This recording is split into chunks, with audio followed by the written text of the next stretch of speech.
Ladies and gentlemen, and notice what I called you. I called you ladies and gentlemen because I'm going to treat you the same as I speak to adult audiences, unless you show me that you deserve to be spoken to like kids. You see, I am the biggest kid in the room, but I've got some good news and bad news for you. The bad news is that your generation of teenagers, more than any other in history, have got more negative assumptions being made about you. How dare they? How dare people judge you? You see, I think differently to a lot of people. Your parents, your teachers, they respect you because they work with you a lot. But most people who don't know you, my age, would go, oh, teenagers, they're this, they're that. I've got a different assumption because I have the privilege of every year travelling around the world, speaking and presenting to between 10,000 and 50,000 young people every single year. And what I see is that you're amazing. Dave has been with our Year 11 students today, and I cannot put into words how much you need to get this session with Dave into your schools.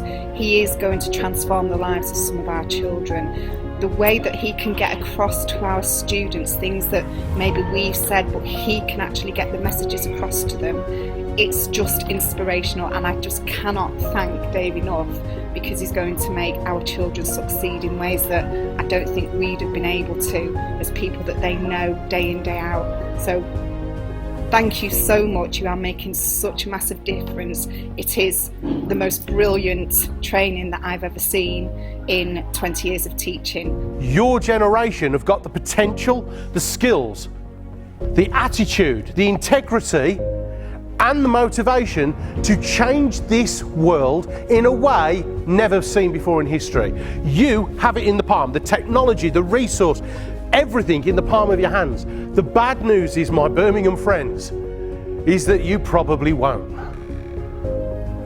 Because despite having all the attitude, all the ability and all the technology and resource, there's one thing that'll stop you, and that's that your generation, more than any other in history, are more afraid of what your friends think of you than you are about dare risking failure.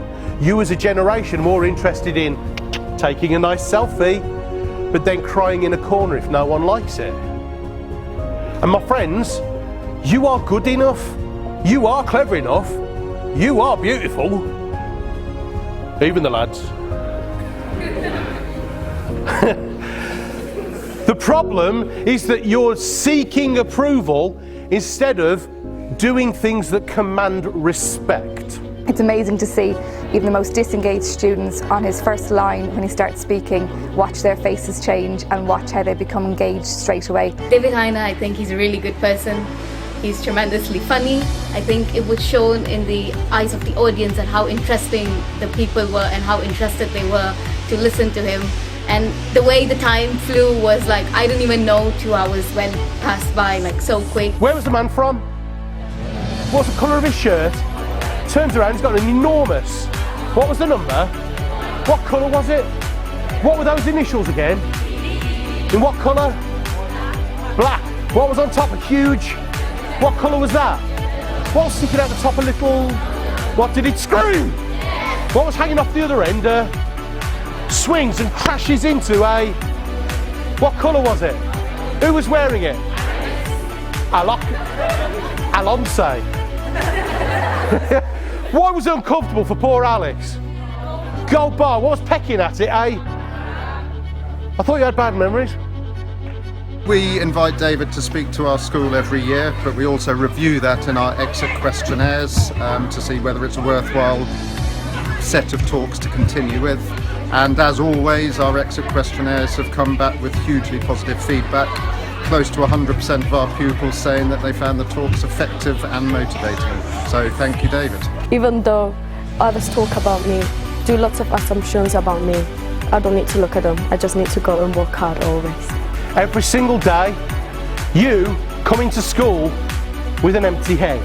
Every single day, your teachers fill your head with knowledge, skills and new information. You got lovely hair. What's your name? Sarah. Correct. Sarah, if you were to use that memory technique, practice it, would you smash your predicted grades? Yes or yes? Yeah. But Sarah, if you don't,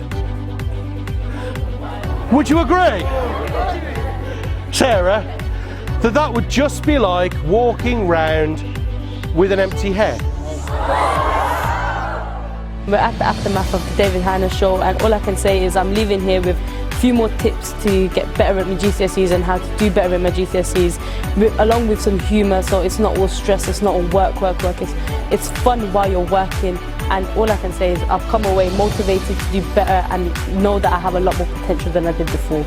Hello, my name is Lavinia, and I just witnessed David Hyner's amazing speech about motivation, and he inspired me so much to follow my dream and to never let anyone tell me otherwise that I can't do what I want. Thank you so much, David Hyner.